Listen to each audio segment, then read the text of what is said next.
The screen flickers with the ghostly green of a night vision lens. We see a small boat, a panga, riding the surf toward a dark Venezuelan coastline. Men in tactical gear scramble into the knee-deep water, rifles raised, hearts pounding. Then the silence is shattered. Tracers zip through the salt air. Muzzle flashes light up the palm trees like strobe lights. Screams in English and Spanish mix with the roar of the ocean. It was supposed to be a surgical strike, a quick extraction, a liberation. But as the last camera feed cuts to static, the world isn't met with a victory speech. Instead, a grainy video appears on state television within the hour. Two American men, zip-tied and kneeling in the dirt, staring into the lens with the hollow eyes of the condemned. A voice, cold and unwavering, breaks the silence. "We have your soldiers. Now, you will pay the price." In our world, this was a punchline, a botched, amateurish attempt by a handful of mercenaries to topple a government.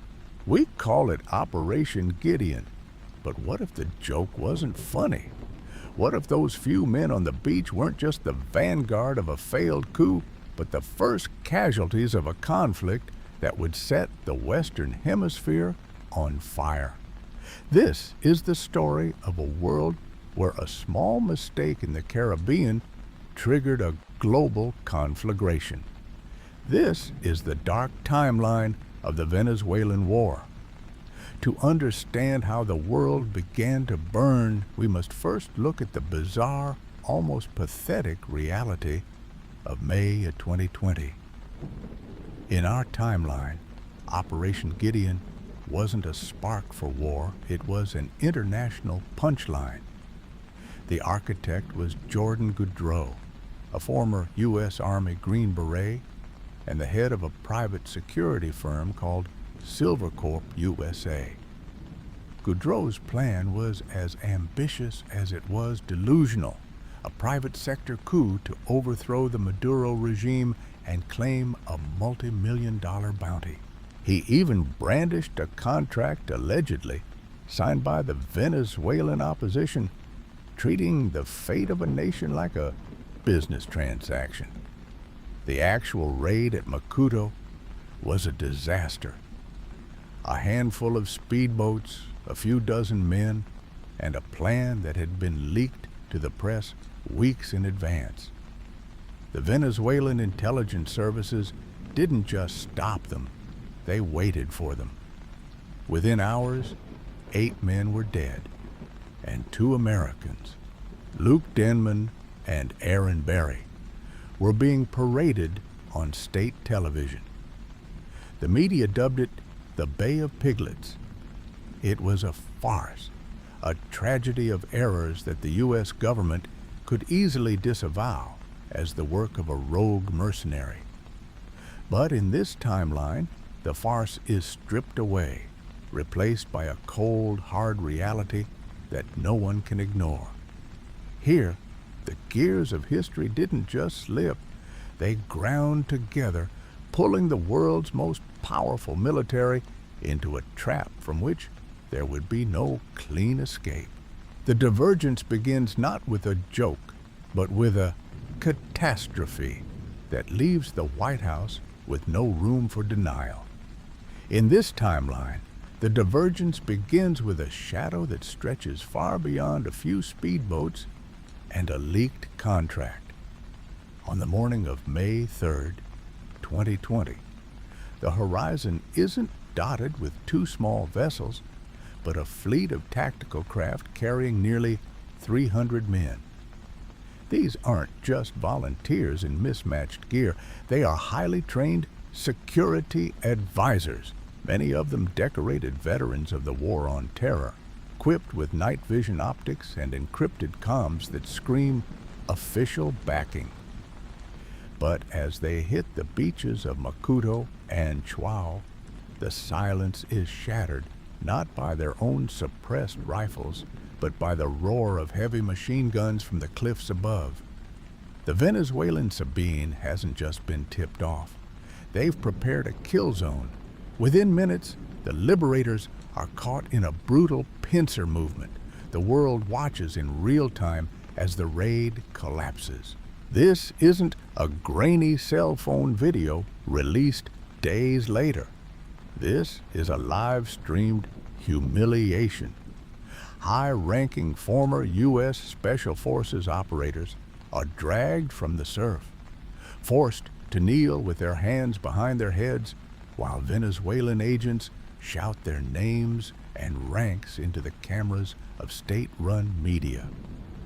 The Bay of Piglets is gone, replaced by a televised slaughter that the Pentagon cannot explain away.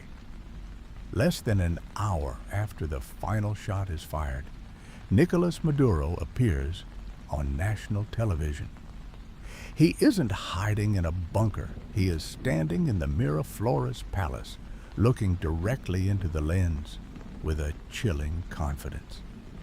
In his right hand, he holds a blue American passport, one belonging to a high-level contractor with ties to the highest echelons of Washington.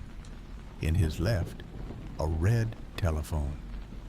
The empire has finally shown its face, Maduro declares, his voice echoing across the globe.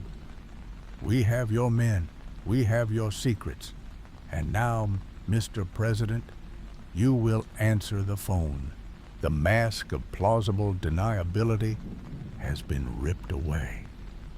This is no longer a localized skirmish between a regime and its dissidents. It is a direct, undeniable confrontation between two sovereign nations, and the fuse for a hemispheric explosion has just been lit. The world watches as a heavily armored convoy snakes through the streets of Caracas, flanked by elite units and swarms of pro-government colectivos.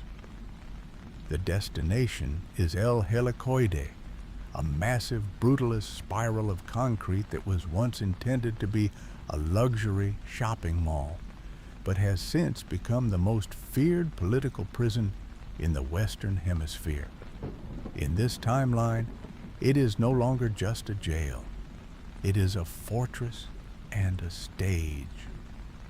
Maduro moves the hundreds of captured Americans and their local allies into its deep, windowless cells, effectively turning the helix into a human shield against any immediate surgical strike. Then come the demands. This isn't a ransom for cash, it's a bid for survival. Maduro goes live again, laying out a chilling ultimatum: the total and immediate lifting of all U.S. oil sanctions, the unfreezing of billions in gold held in London, and the extradition of Juan Guaido and every other opposition leader currently in exile. The price for American lives is the total capitulation of American foreign policy in South America. In Washington, the timing couldn't be worse. It is May 2020. The United States is already fractured by a global pandemic and the heat of an increasingly bitter election year. The images of American veterans in orange jumpsuits paraded before Venezuelan cameras ignite a firestorm of domestic pressure. The ghost of the 1979 Iran hostage crisis begins to haunt the White House, casting a shadow of perceived weakness over the administration. To negotiate is to surrender. To ignore them is to sign their death warrants. Every cable news cycle is a countdown, every briefing a battleground of public opinion. As the 48-hour clock begins to tick, the world holds its breath, waiting to see if the superpower will blink or if it will reach for its sword. The White House cannot wait. In the windowless confines of the Situation Room, the optics of American citizens in cages are deemed a political death sentence. The decision is made to bypass the red tape of diplomacy and execute a high-risk, high-reward gamble. Under the shroud of a moonless Caribbean night, Operation Nightfall is greenlit. This isn't a ragtag group of contractors. This is the tip of the spear, operators from the Joint Special Operations Command, supported by stealth-modified helicopters designed to slip through radar like ghosts. The plan is a lightning strike, fast rope into El Helicoid, neutralize the guards with surgical precision, and extract the high-valued detainees before the Venezuelan military can even rub the sleep from their eyes.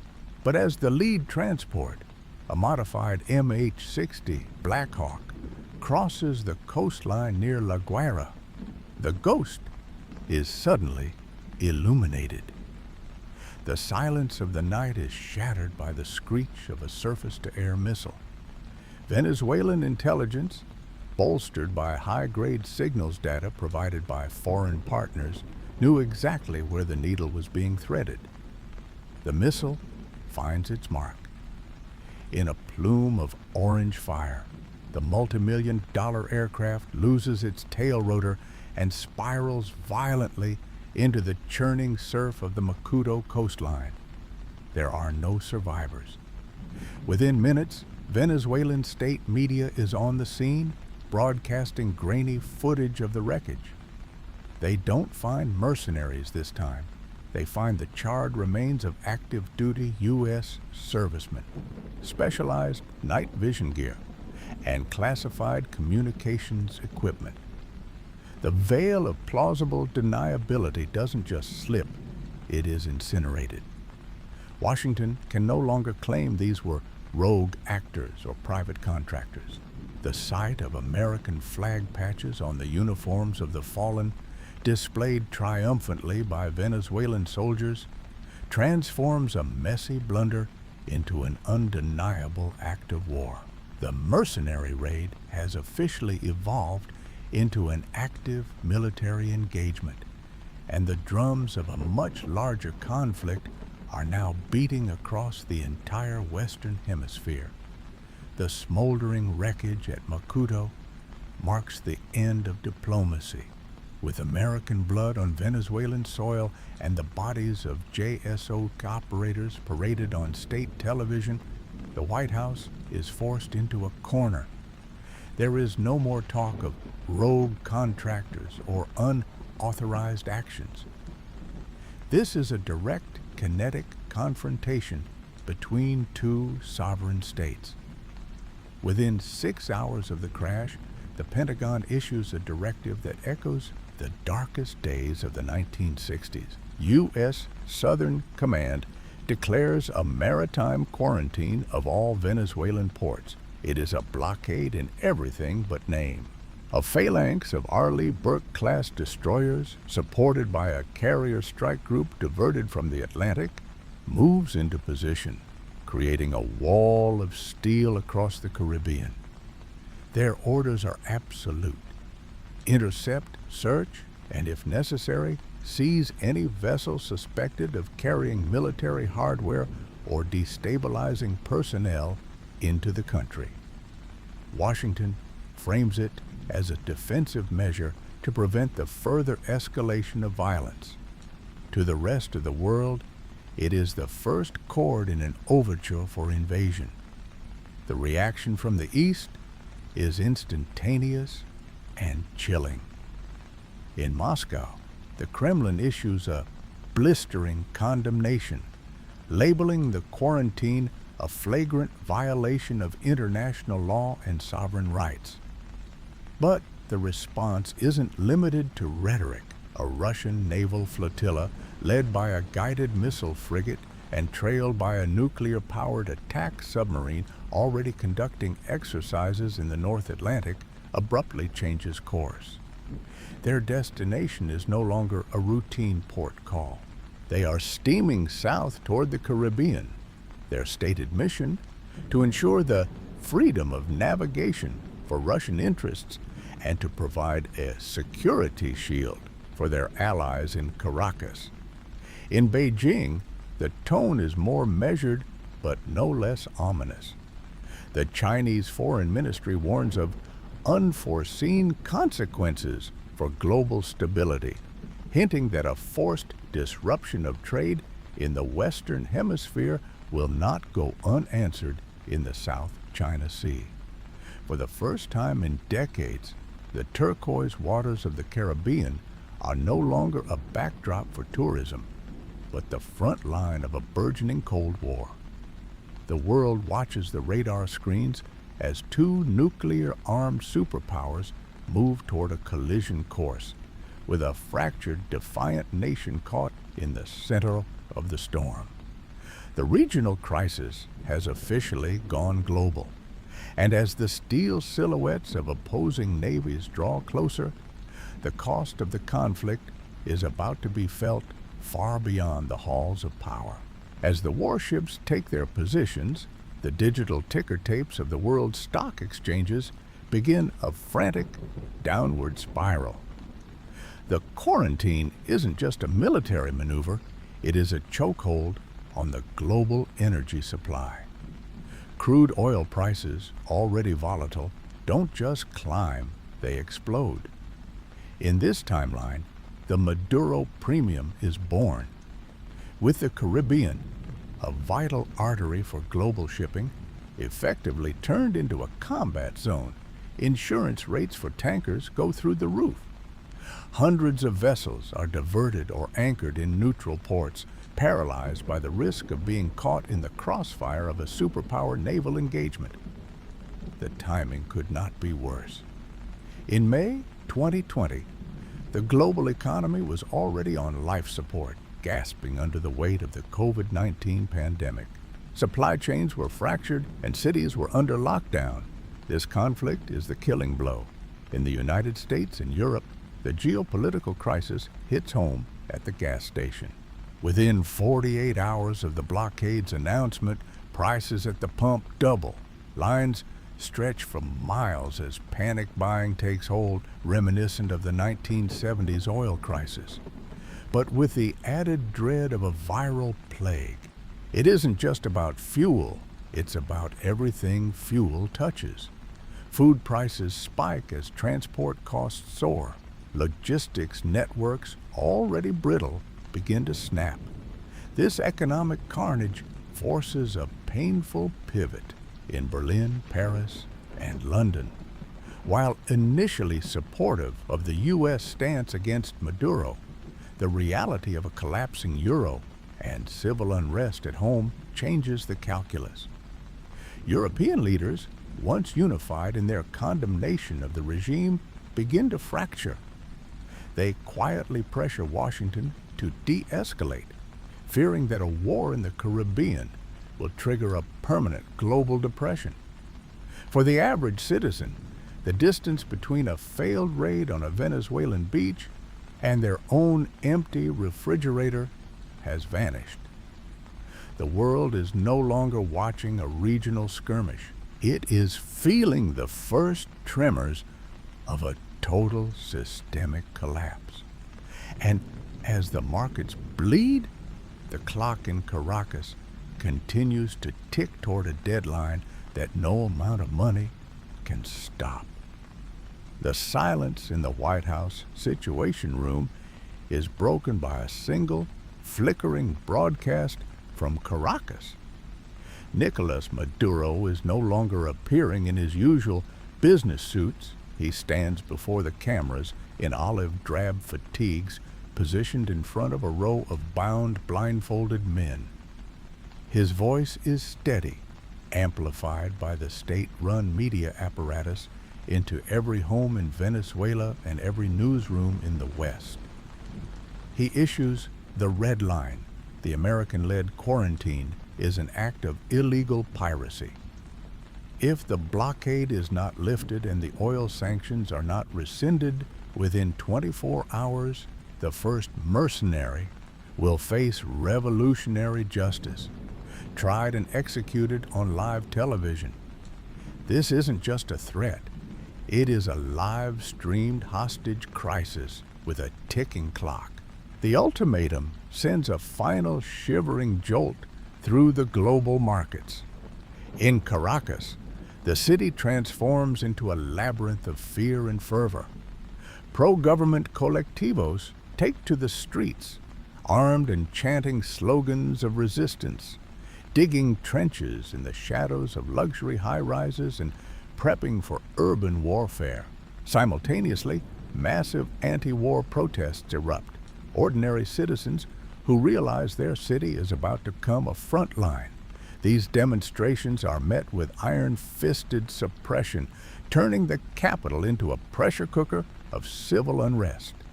Every tick of the clock is a hammer blow to global diplomacy. In Washington, the political pressure is suffocating. To lift the blockade is to surrender to a dictator and effectively end any hope of a domestic election victory. To stay the course is to potentially watch a former American soldier die in 4K resolution. There are no good options left, only a choice between different shades of catastrophe. As the sun sets over the Avila Mountains, the world stares at the grainy countdown timer appearing on the corner of the Venezuelan state broadcast. The window for a peaceful resolution hasn't just closed, it has been shattered. The gears of the most powerful military machine in human history are already turning, shifting from containment to total decapitation. The 24 hours are almost up, and the silence of the Caribbean is about to be replaced by the roar of incoming engines. The countdown on the state-run broadcast never reaches its final second.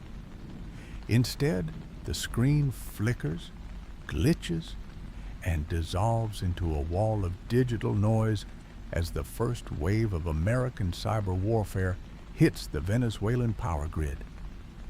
Caracas plunges into a sudden, suffocating darkness, but the silence that follows lasts only moments. It is shattered by the sonic booms of F-35s screaming across the coastline. Operation Southern Storm has begun. This is no longer a rescue mission. It is a full-scale decapitation strike. In the opening hour, hundreds of Tomahawk missiles launched from the carrier strike group in the Caribbean slam into command centers, air defense batteries, and the Miraflores Palace itself. The objective is clear. Paralyze the regime, sever the head of the snake, and secure the captives at the helicoid before the first execution can take place. But as the first boots hit the ground near the port of La Guaira, the reality of the invasion shifts. The high-tech surgical strike envisioned by the Pentagon meets the jagged reality of asymmetric warfare. While the regular military forces of Venezuela scatter under the weight of American air superiority, the colectivos, the ideological neighborhood-based militias, do not. They have spent years preparing for this exact imperialist incursion. As the U.S. grid blackout settles over the country, the colectivos emerge from the shadows of the barrios. They don't fight like a traditional army. They move through the narrow alleys and rooftops of the capital using small arms and improvised explosives to turn the urban landscape into a lethal maze. The hostage crisis has officially evaporated, replaced by something far more volatile. The quick win promised to the American public is dissolving into the smoke of burning Humvees and the chaotic chatter of radio frequencies. The regional skirmish is dead. In its place, a full-scale regional war has been born, a war that is about to follow the American forces into a terrain no satellite can fully map. Within weeks, the map of Venezuela looks like a triumph on Pentagon briefing boards. The U.S. military controls the ports, the oil refineries, and the charred remains of the Miraflores Palace. But maps are deceptive. Beyond the thin, industrialized strip of the Caribbean coast lies the Green Wall, the dense, mountainous jungles of the interior where American technological superiority begins to bleed out. This is no longer a lightning strike, it is a meat grinder. The Pentagon continues to use the name Operation Southern Storm, but the soldiers on the ground have already rebranded it. The Amazon Grave. High-altitude reapers and global hawks circle 24/7, their multi-million-dollar thermal sensors fruitlessly searching for heat signatures beneath a triple canopy rainforest that swallows infrared light and radio waves alike. It has become a war of billion-dollar stealth assets versus $20 landmines and snipers who haven't slept in a bed for months. The colectivos and the hardened remnants of the Venezuelan military have retreated into the Orinoco Basin, melting into a landscape they know by heart. They have abandoned digital communication entirely, using low-tech messenger runners and ancient shortwave radios to bypass the American electronic dragnet, rendering the world's most advanced signals intelligence virtually useless. Every valley becomes a fortress, every river bend an ambush point, and they aren't fighting alone. As the images of American flags flying over a shattered Caracas saturate global social media, the conflict transforms into a magnet for the world's radicals. Reports flood in of international brigades, foreign volunteers arriving via the porous borders of the South. They are a chaotic mix of FARC remnants from Colombia, ideological students from Europe, and veteran insurgents from the Middle East, all united by a singular burning desire to bleed the imperialist superpower. They aren't fighting for the ghost of the Maduro regime anymore. They are fighting a holy war against the Colossus of the North. The war has entered its most grueling phase, the stalemate. For every hidden arms cache the U.S. destroys, 3 more appear, funneled through the emerald darkness of the jungle. The American public promised a swift liberation and a return to low oil prices, watches in horror as the casualty lists grow and the body bags begin to return home in a slow, steady, and familiar trickle. The Caribbean War is no longer a crisis to be managed. It is a permanent, festering wound in the heart of the Americas. And as the fighting grinds into the mud of the interior, the pressure of the conflict is beginning to exert a terrifying force on the nations surrounding it, threatening to snap the very spine of the continent. The geography of South America is being rewritten, not by treaties, but by the desperate footsteps of millions. As the Amazon grave swallows the interior of Venezuela, a refugee tsunami of biblical proportions begins to surge outward, shattering the stability of every neighboring state. In our timeline, the Venezuelan exodus was a slow-motion tragedy. In this dark reality, it is a sudden, violent eruption. Columns of Los Caminantes, the walkers, stretch for hundreds of miles. A human river of 5 million souls, fleeing the American bombardment and the brutal reprisals of the colectivos. They pour into the border towns of Cucuta in Colombia and Boa Vista in Brazil, turning sleepy frontier outposts into sprawling, desperate mega slums overnight. But this isn't just a humanitarian catastrophe. It is a tactical nightmare. The borders of South America are buckling under the weight. Colombia, Washington's most vital regional partner, finds itself dragged into the abyss. The Venezuelan remnants, realizing they cannot win a conventional fight on their own soil, begin to treat the Colombian border as a revolving door. They launch lethal hit-and-run raids from the Venezuelan side, then vanish into the dense jungles of the Colombian Catatumbo, daring the U.S. and its allies to pursue them across sovereign lines.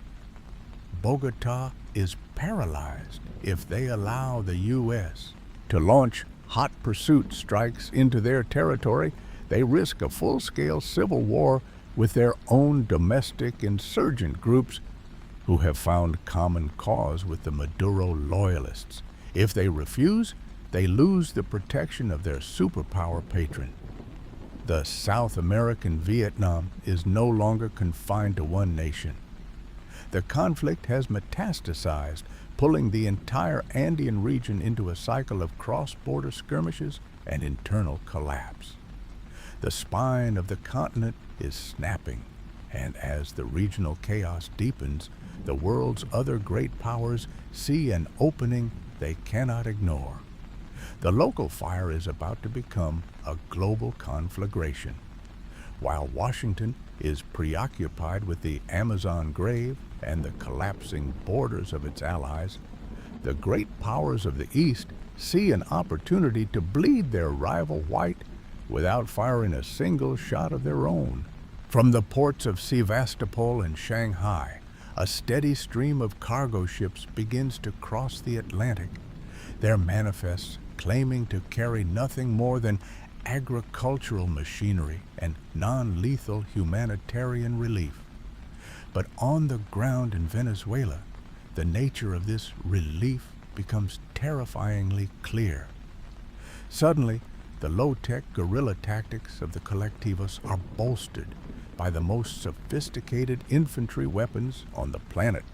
American Apache pilots, once the undisputed kings of the sky, find themselves hunted by advanced man-pads, shoulder-fired missiles that can turn a multi-million-dollar aircraft into a falling fireball in seconds. The non-lethal aid is, in reality, a masterclass in proxy warfare designed to turn the Caribbean into a graveyard for American prestige. The tension reaches a breaking point on a humid Tuesday in October. The USS James E.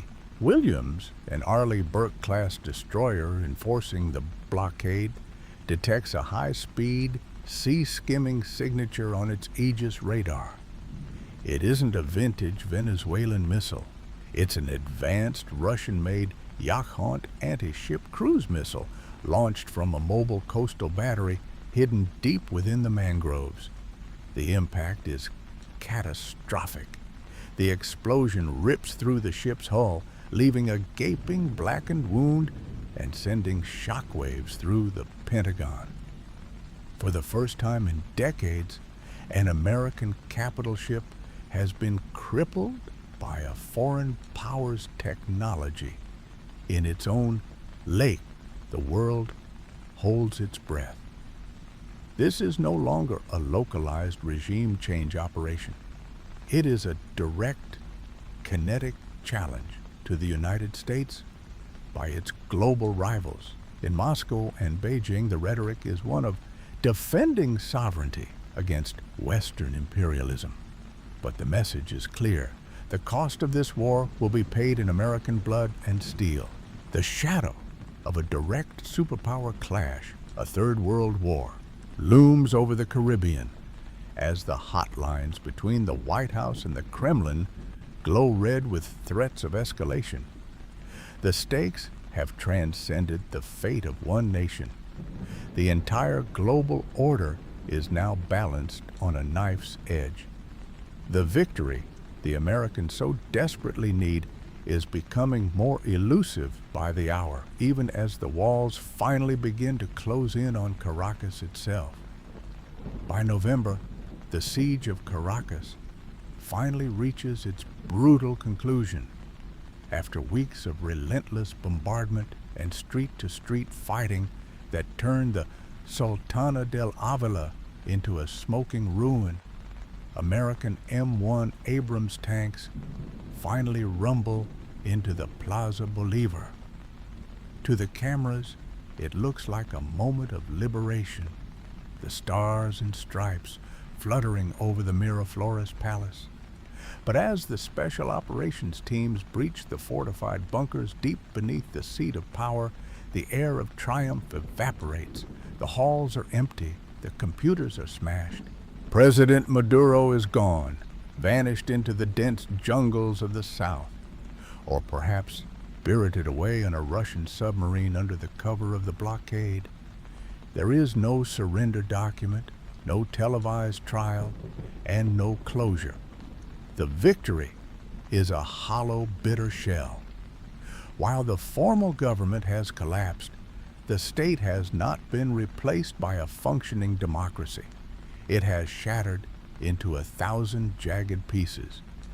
Outside the thin green zone established by U.S. forces in the capital, Venezuela has become a dark tapestry of competing fiefdoms. In the east, ruthless cartels weaponize the chaos to secure drug routes. In the Central Plains, ideological colectivos operate as independent warlords, launching hit-and-run attacks on supply convoys with the very anti-tank missiles shipped in from abroad. The country is no longer a nation. It is a fractured patchwork of misery, where the only law is the caliber of your rifle. The American intervention, intended to bring stability, has instead cracked the foundation of the continent, leaving behind a black hole of insurgency that threatens to swallow the entire region. The liberators find themselves not as heroes, but as targets in a war that has no front lines and no foreseeable end. Fast forward 10 years into this broken timeline. It is now the early 2000s and 30s, and the map of South America looks like a shattered mirror. Venezuela is no longer a functioning state. It is a black hole of instability that the world simply tries to contain. Caracas remains a city of ghosts, divided by concrete walls and snipers' alleys, where the last American troops were withdrawn in a chaotic midnight evacuation that mirrored the darkest days of Saigon. The green zone is now overgrown with tropical weeds, a monument to a liberation that only brought ruin. Deep in the interior, the jungle lords, a mix of former military officers, cartel bosses, and ideological remnants, rule over fractured fiefdoms, trading gold and oil for weapons on a thriving black market that fuels insurgencies across the hemisphere. In the United States, the scars of the Caribbean War have fundamentally rewired the national psyche. The conflict didn't just drain the treasury, it broke the American consensus on global leadership. The Gideon generation, the tens of thousands of veterans who returned from the humid, unforgiving meat grinder of the Venezuelan interior, carry the weight of a war that had no clear enemy and no final victory. The political landscape of the 2020s was incinerated by the failure. In this timeline, the U.S. has retreated into a fierce, wounded isolationism. The Fortress America doctrine is no longer a campaign slogan, it is a grim reality. Washington has pulled back from its traditional alliances, nursing its wounds and building literal and metaphorical walls, terrified of another backyard quagmire. The regional impact is even more devastating. The refugee tsunami never stopped. It simply evolved into a permanent displacement of millions, turning the borders of Colombia and Brazil into militarized zones of constant friction. The dream of a prosperous, integrated Latin America died in the mud of the Macuto landings. For the average person in this world, the 2020s aren't remembered for a pandemic or a tech boom, but for the long dark, the decade the Caribbean burned and took the global order with it. As the sun sets over the ruins of the Miraflores Palace, the silence is only broken by the distant rattle of gunfire, a reminder that in this timeline, the spark lit by a few mercenaries in 2020 never truly went out. It just consumed everything. But as the smoke of this dark imagination clears, we must return to the light of our own reality. In our world, May 3rd and 4th, 2020, did not mark the start of a regional apocalypse. There was no Operation Southern Storm, no jungle meat grinder, and no global oil shock triggered by a Caribbean blockade. The map of South America remains whole, and the Gideon generation of scarred veterans exists only in the pages of fiction. The real Operation Gideon was not a cinematic thriller. It was a tragicomic blunder. Jordan Goudreau's grand plan didn't involve hundreds of elite advisors or high-tech support. It involved 60 men in fiberglass fishing boats, some of whom were intercepted before they even reached the shore because they had forgotten to bring enough fuel or had their positions leaked days in advance on social media. Instead of a South American Vietnam, the world watched a confused, poorly equipped group get rounded up by local fishermen and Venezuelan police within hours. It was over before the sun had even fully risen on the second day. It was a farce. And in the grand, terrifying theater of geopolitics, a farce is often a mercy. While the real-world consequences for those involved were severe, prison sentences and shattered lives, the world at large remained stable. The spark that could have ignited a hemispheric war simply sputtered out in the surf of Macuto. We often complain about the boring or messy nature of history, but as this timeline shows, the alternative is frequently a descent into a darkness from which there is no easy return. We live in a world where a botched raid ended with a whimper, not a bang, and for that we should be profoundly grateful. History is a tightrope, and sometimes the most important thing that happens is nothing at all. If you found this exploration of what might have been as chilling as we did, hit the like button and subscribe for more deep dives into the shadows of history. What other minor events do you think could have changed the world if they had gone just a little bit differently? Let us know in the comments. Until next time, stay curious and stay grounded in the world we have.